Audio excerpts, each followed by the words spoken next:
টোটো নেই কৃষ্ণ। এটা আমার ঠিক হয়ে গেছে, কিন্তু পায়ের যে এই জায়গাটায় না, এই যে ফুলা।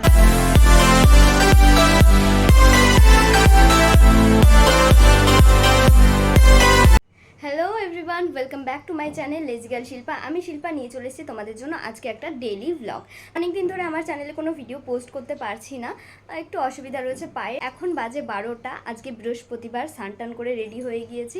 আজকে আমি যাব ডাক্তার দেখাতে। পায়ের অবস্থা আগের থেকে যদিও বেটার, তবুও না একটু একটু ব্যথা আছে। যাই হোক, কোনো অসুবিধা হচ্ছে, মানে সেটা আমি বুঝতে পারছি। তো ফোলাটা একটু কমেছে, আবার দাঁড়িয়ে থাকলে ফোলা বেড়ে যাচ্ছে, এরকম অনেক একটু অসুবিধা হচ্ছে। তো ভাবলাম যে এগুলোকে আর নেগলেক্ট না করে চলো এবার একটা ডাক্তার দেখানোই যাক। বেলা কালকে ডাক্তারের নাম লিখিয়ে রেখেছি। আজকে হচ্ছে এখন 12টা, 1টার সময় যেতে বলেছে। আমি আর মা আজকে ডাক্তার দেখাতে যাব। তো সেই ভিডিওটাই তোমাদের সঙ্গে শেয়ার করবো। আর যাবো হচ্ছে কৃষ্ণনগরে। তো চলো ভিডিওটা স্টার্ট করি। বেরোনোর আগে পায়ে ক্রেপ ব্যান্ডেজটা বেঁধে নিয়েছি। ক্রেপ ব্যান্ডেজটা বাঁধা থাকলে হাঁটতে একটু সুবিধা হয়, না হলে এমনি যদি হাঁটি পাটা ফুলে যায় আর ব্যথাও লাগে, খুঁড়িয়ে খুঁড়িয়ে হাঁটতে হয়। ওই জন্য ভাবলাম যে এটা পরেই নিই। তারপরে চটিটা ঢুকছিল না, ঠেসে ঠেসে পায়ের মধ্যে চটিটা ঢুকিয়ে নিলাম। আর এবারে যে বেরিয়ে যাচ্ছি, পেছনে রয়েছে আমি আর সামনে রয়েছে এই যে মা। তো দুজনে মিলে যাব। আজকে 64 নম্বরের নাম রয়েছে। যেতে বলেছিল 1টার সময়। আমাদের বেরোতে বেরোতেই বাড়ি থেকে 12টা বেজে গিয়েছে। পৌঁছাতে অনেকটাই টাইম লেগে যাবে। আর আজকে যা রোদ পড়েছে জানি না টোটোয় যাওয়ার ইচ্ছা, তবে টোটো পাবো কি না এই দুপুরবেলা করে সেটাও একটা সংশয়ের বিষয়। ওদের তাপ থেকে হাত দুটোকে বাঁচানোর জন্য হাতে কিন্তু হ্যান্ড মাস্কও পরে নিয়েছি, যাতে তাপটা কম লাগে। কি রোদে আজকে কয়লা হয়ে যাবো, আর চিনা যাবে না।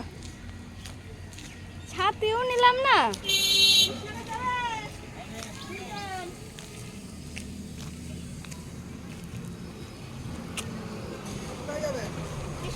হাঁটতে হাঁটতে চলে আসলাম মেন রোডে। এখানে টোটোর অপেক্ষায় দাঁড়িয়ে রয়েছি। টোটো না পেয়ে আমার মনে গান জাগছিল, টোটোর দেখা নাই রে, টোটোর দেখা নাই। তো অনেকক্ষণ চেষ্টা করার পরে একটা টোটোও কিন্তু দাঁড়ায়নি। এই রোদের মধ্যে দাঁড়িয়েছিলাম আমি আর মা। টোটো নেই কৃষ্ণনগর যাবে, কৃষ্ণনগর যাবে না, একটাও টোটো যাচ্ছে না। অনেকক্ষণ ধরে দাঁড়িয়ে থাকার পরে ভাবলাম যে এর মধ্যে যদি বাস চলে আসে, বাস তো ওখানে দাঁড়াবে না, তাই জন্য চলে আসলাম বাস স্টপে, একটু হেঁটেই এগিয়ে সামনেই। তো এখানে এসে বসে রয়েছি। আর গরমে অবস্থা আমার এর মধ্যেই খারাপ হয়ে গিয়েছে, ঘেমে চোখ মুখের অবস্থা একদম শেষ। তো এখানে দাঁড়িয়েও টোটোর দেখা নাই করতে করতে তারপরে অ্যাটলিস্ট একটা টোটো পাওয়া গেল, বললো দুজনকে নিয়েই যাবে। তো এই যে টোটোটা চলে আসছে, আমরাও এবার টোটোতে উঠে পড়লাম। আমরা পেয়েই যেতাম, সাথে সাথে বাসটা কিন্তু বেরিয়ে গিয়েছিল পাশ দিয়ে। তো বাসে গেলে আরও আগে পৌঁছে যেতে পারতাম, কিন্তু সমস্যা হচ্ছে ওই যে আমি হাঁটতে পারবো না, একটু অসুবিধা হবে, উঠতে গিয়ে যদি আবার পায়ে লাগে। তো এই সব কথা ভেবে আর আমি বাসে উঠিনি, ভাবলাম দেরি হয় হোক টোটো করেই যাব। বাইরের রোদটা দেখেছো, আজকে প্রচণ্ড রোদ ছিল, মানে এত রোদ আর এত গরম পড়েছিল। কথা বলতে বলতে চলে এসেছি এই যে কৃষ্ণনগরে। তো এখান থেকেও অনেকটা ভেতরে যেতে হবে, তালপুকুর রোডে যাব। এখানে নামকরা একটা ডাক্তার আছে, তো ওনাকেই নাম লিখেছিলাম। আর এই দেখো এখানে পেট্রোল পাম্পের এখানে পুলিশে ধরছে, যারা যারা হেলমেট পরে আসেনি ফাইন করছে, গাড়ির কাগজপত্র চেক করছে, তো সাবধান। তো এখানে পৌঁছতে পৌঁছতে আমাদের অনেকটা টাইম হয়ে গিয়েছিল। 1টার সময় টাইম ছিল, 1:30টা বেজে গিয়েছিল। আর আমার এখানে একটু টেনশন হচ্ছিল, মানে কি বলবে, একটু নার্ভাস লাগছিল যে পায়ে কোনো অসুবিধা হলো কি না, কেন সারছে না, এইসব কথা ভেবে আরও বেশি নার্ভাস লাগছিল। অ্যাটলিস্ট আমরা এই যে পৌঁছে গেলাম ডক্টরের এখানে। নেমে পড়লাম, সোজা চলে গেলাম ভেতরে। আর ভেতরে গিয়ে দেখলাম এখানে নাম টাম লেখা সবই আছে, নিজের নামটা চেক করে নিলাম, তারপরে বসে গেলাম কাগজ নিয়ে। এখানে অনেকেই বসেছিল, গিয়ে দেখলাম যে না, এখনও কিন্তু আমার নাম আসেনি, মানে আমি এখনও প্রায় 4-5 জনের পরে ছিলাম। তো ওই 4-5 জনকে কভার করতে করতেই বেজে গিয়েছিল 2:30 মতো বেজে গিয়েছিল। আর তারপরে ওখান থেকে বেরোলাম, আর সোজা আমি আর মা চলে যাব এখন বড় পিসির বাড়িতে। আমার বড় পিসির বাড়ি হচ্ছে রায়পাড়া। তো ওখানেই যাচ্ছি, পিসির বাড়ি গিয়ে একটু খাওয়া দাওয়া করবো। আর চলো তোমাদেরকে গিয়ে বলছি কি হলো। চলে এসেছি পিসির বাড়ি, এসে আগে খেতে বসে গিয়েছি। আমার প্রচণ্ড খিদে পেয়ে গিয়েছিলো। আর খাওয়া দাওয়া শেষ করে তোমাদের সঙ্গে বসে গেলাম যে কথা বলতে।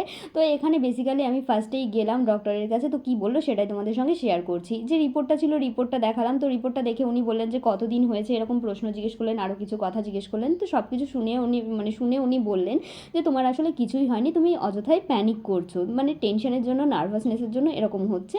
আর তুমি হাঁটতে পারো, কোনো চাপ নেই, ক্রেপ ব্যান্ডেজ বাঁধারও দরকার নেই। যে পা ফোলাটা আছে, ব্যথাটা আছে, সেটা হাঁটতে হাঁটতেই সেরে যাবে। যেহেতু সবে 1 মাস হয়েছে আর লিগামেন্টের চোট, সারতে একটু টাইম লাগবে, এত প্যানিক করার কিছু নেই। ডক্টরের কথা শুনে এবার মনে হলো যে না, এবার আমি সুস্থ, এবার আমি নর্মালি হাঁটাচলা করতে পারি। এসেছিলাম পিসির বাড়ি, খাওয়া দাওয়া সব কমপ্লিট হয়ে গিয়েছে, রিপোর্টটা দেখালাম। আসলে সেরকম কিছুই হয়নি, যেটা আমার মনের ভয় ছিল। তো মেনলি হচ্ছিল যে মানে নিজের মনের মধ্যে একটা ভয় লাগছিল যে কি হলো না হলো, ভালো করে দেখালাম না। তো ডাক্তারবাবু দেখে বললেন যে সেমন কিছুই না, যাই হোক সবে 1 মাস হয়েছে, সারতে এখনও মোটামুটি 2-2.5 মাস টাইম লেগে যাবে টোটালি সারতে, আর ওটা এমনি এমনি সেরে যাবে, কোনো অসুবিধা নেই।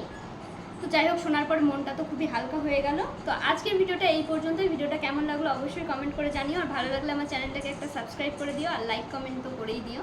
তো দেখা হচ্ছে অন্য কোনো ভিডিওতে। টাটা, বাই বাই, ভালো থাকো সবাই।